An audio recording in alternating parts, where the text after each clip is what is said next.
So I decided to use an AI to help write the story of the character from Rainy Attic Room. I called him Sad Boy Tehahead. It wasn't easy, to be honest. The AI kept wanting to write weird stuff, so I kept going back and correcting things. This is the first try and I don't get how it went there, Tehead. Sad Boy was too depressed to leave his room. He could hear the rain day and night, but it wasn't actually raining that day. It was just a loud thunderstorm like in the film The Grand Canyon. So he decided to stay in his room and watch the movie, but the movie got too sad and boring, so he switched to other things, but then he found the porn. So Sad Boy started to watch porn and it started to turn sad, and every time it turned into a happy ending it broke his heart and he just cried and cried in his porn.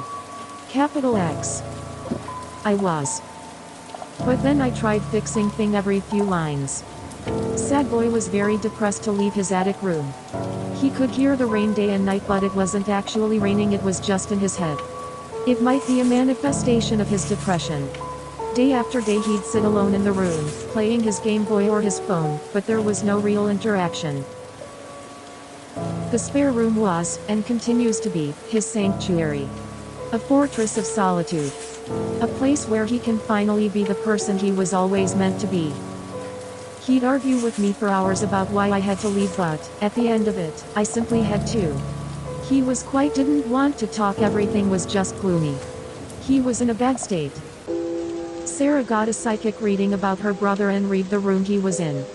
She says it nearly knocked the wind out of her. I knew that his room was the reason he felt alone. I think Sarah is being superstitious. It's not the room, it's him. He's just depressed. He refuses to mention the reason. Maybe he's anxious about going outside for some reason. I don't know, it's kinda hard communicating with him while he's like this. He'll agree to do anything to get me to leave, and he'll then be halfway through a sentence before he says the word yes. It's obvious the room is the only thing that gives him comfort. He just needs.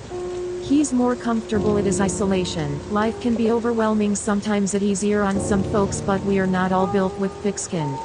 Sad Boy won't go anywhere else other than the spare room for 5 years and then leaves because he can no longer stand to be alone, or so we thought. Today in the early morning when everyone was asleep he went to the park. Things are looking better, but I don't really know how it's going to end.